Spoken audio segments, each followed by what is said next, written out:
और इस बीच रूस का यूक्रेन पर भीषण ड्रोन अटैक। रूस ने 300 सुसाइड ड्रोन से हमला किया है। खार्किव में रूस का ड्रोन अटैक। खार्किव में 6 जगह विस्फोट। खार्किव में रूस का हमला, 6 जगहों पर हुए धमाके।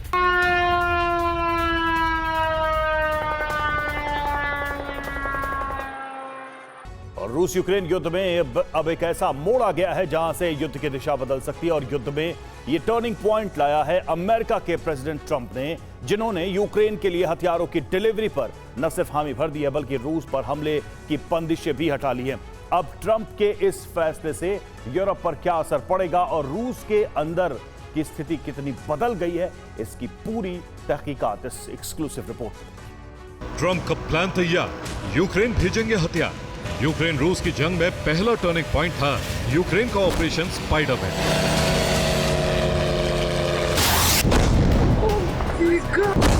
जिसमें ड्रोन से रूस के एयरबेस को दहलाया गया था। ये इस युद्ध में रूस के लिए सबसे बड़ा नुकसान था।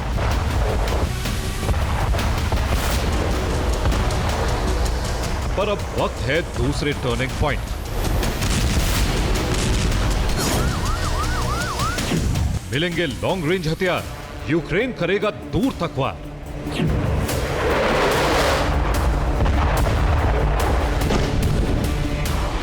ये एक कयास नहीं बल्कि भविष्य में साकार रूप लेने वाला कथन, जिसका संबंध सीधे अमेरिका से। और इस चेतावनी को रूप दिया है खुद ज़ेलेंस्की ने। उनके मुताबिक हमारी यूनिट रूस का विनाश जारी रखेंगे, इस युद्ध को रूसी क्षेत्रों तक करने की कोशिश करेंगे। हम अब लंबी दूरी के हमलों की तैयारी कर रहे हैं।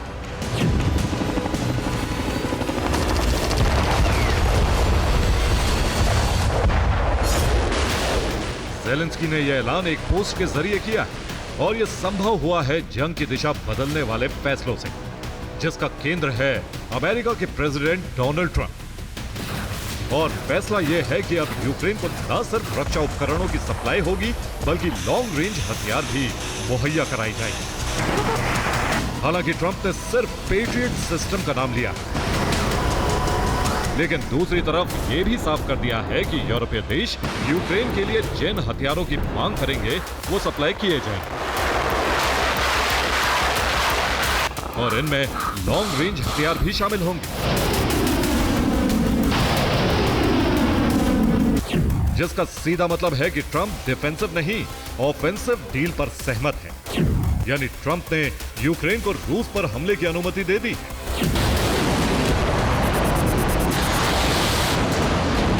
लेकिन इसका मतलब यह नहीं है कि ट्रंप ने सीधे रूस से टकराने का रास्ता चुना, बल्कि इस डील में यूरोपीय देशों को माध्यम बनाकर भविष्य में रूस को बातचीत की मेज पर लाने का रास्ता भी ट्रंप ने बरकरार रखा है, जिससे ट्रंप के घरेलू हित के साथ यूरोपीय हित भी पूरे हो रहे हैं।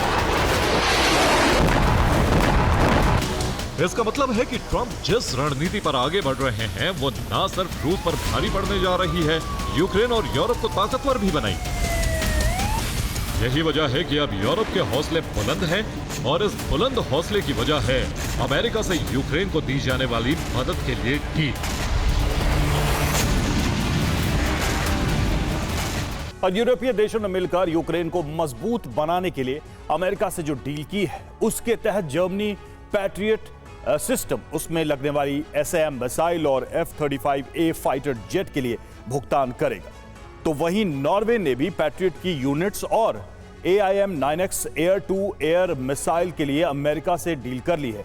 उधर पोलैंड ने AIM-120D air to air missile, GBU-39B small diameter बमों के लिए खरबों की डील कर ली है। और इसके अलावा पोलैंड M1A1 अब्राम टैंक्स और हाइमार्स रॉकेट सिस्टम की डिलीवरी के लिए भी अमेरिका को भुगतान करेगा, जबकि check Republic F-35A fighter jet ले रहा है। फिनलैंड भी F-35A ब्लॉक 4 की खरीद कर रहा है। और इधर ग्रीस भी F-35A फाइटर प्लेन के ऑर्डर दे चुका है। और रोमानिया ने भी F-35A फाइटर प्लेन के साथ पैट्रियट सिस्टम की यूनिट के लिए अमेरिका को भुगतान करने का फैसला किया है। बात नीदरलैंड्स की करें तो उसकी अमेरिका से टॉमहॉक मिसाइल और AGM-179 joint air to ground missile के लिए डील हो चुकी है। इधर एस्टोनिया ने जैवलिन एंटी टैंक मिसाइल के लिए अमेरिका से सौदा कर लिया है, तो हंगरी अमेरिका को Sky Ranger 30 air defence vehicle के लिए भुगतान करेगा, जबकि लातविया और लिथुआनिया हाइमार्स रॉकेट लॉन्चर की डील कर चुके हैं और इटली ने AIM-120 advance medium range air to air missile के लिए डील कर ली।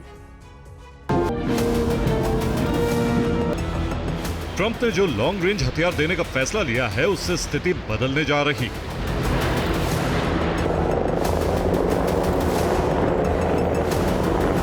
यानी इसकी तुलना जंग के शुरुआती दौर में बनी मदद की स्थिति से कर सकते हैं। बस फर्क इतना है कि अब अमेरिका हथियारों की कीमत वसूलेगा और लंबी दूरी के हथियारों के इस्तेमाल पर कोई पाबंदी नहीं होगी।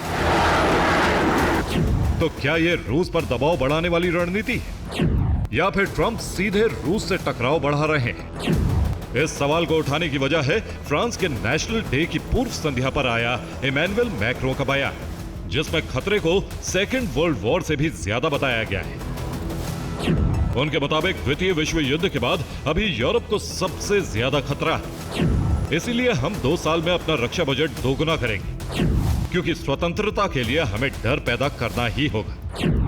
यह बयान सामान्य नहीं, ये सीधे रूस के लिए एक चेतावनी है। इसलिए ज़ेलेंस्की का बयान जारी हुआ।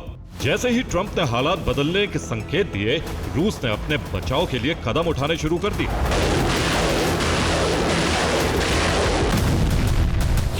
ऑपरेशन स्पाइडर वेब जैसे खतरे से निपटने के लिए एयरबेस पर सुरक्षात्मक ढांचे का निर्माण शुरू कर दिया है।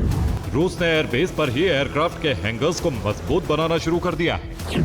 एयरक्राफ्ट हैंगर को मिट्टी की परतों के नीचे बनाया जाने लगा है।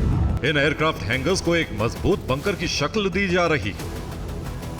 यह जानकारी यूक्रेन की फ्रंट इंटेलिजेंस इनसाइट ने सैटेलाइट इमेज के आधार पर जारी की और यह दावा इसलिए सही माना जा सकता है क्योंकि सैटेलाइट इमेज कुर्स्क के खलीनो एयरबेस की है। ठीक ऐसा ही ढांचागत निर्माण क्रीमिया के दजानकोय एयरबेस पर भी देखा गया है, जो बताता है कि अब रूस की स्थिति बदल रही। लेकिन क्या वाकई यूरोप और अमेरिका की इस कवायद से रूस को झुकाया जा सकता है? सवाल नाटो के महासचिव के एक बयान से उठता है। उनका दावा है कि रूस के हथियारों का आंकलन नहीं किया जा सकता। यूरोप के मुकाबले रूस के हथियार निर्माण की गति 12 गुना ज्यादा है। रूस के पास अब भी भारी मात्रा में गोला बारूद है, जिसका इस्तेमाल होना बाकी। मुमकिन है कि इसी स्थिति को मार्क रूटे ट्रंप के साथ साझा करना चाहते हैं, इसीलिए वो ट्रंप से मुलाकात करने वॉशिंगटन के लिए रवाना हो चुके हैं। हालांकि इस मुलाकात का दूसरा मकसद नाटो देशों को अमेरिका से मिलने वाले हथियार पर नए सिरे से समझौता भी हो सकता है। और अगर कारण यही है तो इसका मतलब है कि नाटो को ट्रंप फिर से मजबूत बना रहे हैं।